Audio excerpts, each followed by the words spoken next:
मुझे तो यकीन नहीं आ रहा कि हमारा क्लिनिक वाकई बच गया है। सबसे अनहोनी बात तो मैजिबी ये है कि मास्टर हिदायतुल्लाह और काउंसलर करीम बख्श किसी बात पर मुत्तफिक हो गए। कोई खुशी से तो मुत्तफिक नहीं हुई बानो आपा। हाँ, और इलेक्शन जीतने की खुशी में तो कोई कुछ भी कर सकता है।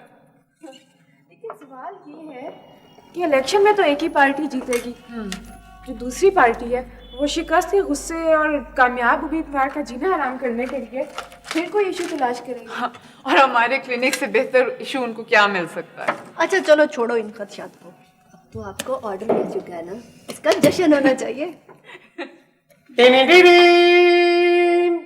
और कोई भी जश्न रीमा के बगैर कैसे मुकम्मल है। अस्सलाम वालेकुम बाजी। वालेकुम। बधाई हो बाजी, बड़ा हाथ बाजी से बात तो करने दे। बहुत बहुत मुबारक हो बाजी, पर इस दफा बाजी कंजूसी ना करना। है? कंजूसी किस बात की? आए खाए बाजी, एक तो आप बड़ी भुलक कर रहे हैं, भूल जाती हैं 1 मिनट में। याद नहीं है क्लिनिक के इफ्तिताह पे तुम्हारे सामने ही तो बाजी ने 20 रुपए देकर टरखा दिया था मुझे आपने। हाँ बाजी, इस दफा गुस्ले सेहत पे ना मैंने 100 रुपए लेना, पूरा 1 पैसा कम नहीं लूंगी। हाँ, लाल नोट। वैसे भी पता है मिनी बजट आ गया। कुछ खुदा का खौफ करो रीमा।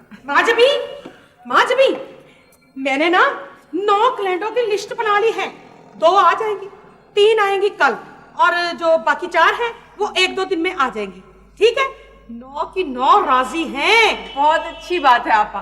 पर तूने एक काम करना है मेरा, इन 9 के जो पैसे हैं ना वो मुझे एडवांस दे दे, मैंने कमेटी डालनी है। एडवांस तो मुश्किल है आपा, वो हमारी सारी कागजी कार्रवाई होती है ना। तो बीबी, आपा का फंसाया हुआ क्लाइंट मास्टर हिदायतुल्लाह के नाज़ में आला के डराने पर भी नहीं भाग सकता। तो ये पत्थर पे लकीर समझ, बल्कि 9 लकीरें समझ तू, पर कमेटी की आखिरी तारीख है आज।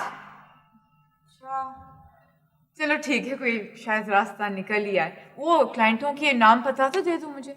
क्यों, तूने छापा पड़वाना है? ये बात नहीं है आपा, जरूरत होती है ना। लाओ किधर है लिस्ट? बहुत अच्छे, किधर है लिस्ट? नहीं, मैं अनपढ़ कहाँ लिस्ट लिख सकती हूँ। चल इंज करती हूँ, मैं बिल्लू से लिखवा के लाती हूँ, ठीक है? पर तू नकदी का बंदोबस्त कर ले। मैं यूं गई और यूं आई, मैं आ रही हूँ। ठीक है। बड़ी चालाक है बाजी वैसे आप हैं। आपा को तो एडवांस देने के लिए तैयार हैं आप, और हम फकारों की कोई इज्जत ही नहीं है। बड़े अफसोस की बात है, कवालियां कर करके हमारा गला खराब हो गया है, और हमारे लिए सिर्फ 20 रुपए नकद और 10 रुपए की मुस्कुराहट। रीमा देखो, नाराज नहीं हो, ये तुम तो हमारी कल्चरल विंग हो। हाय बाजी, क्या कह दिया आपने सकाफती पर। मेरी तो बचपन की यही ख्वाहिश थी कि मुझे पर लग जाए और मैं हवा में उड़ती जाऊं, उड़ती जाऊं, उड़ती जाऊं। मैं उड़ी उड़ी जावा हवा दे नाल नी, मैं उड़ी उड़ी जावा हवा दे नाल।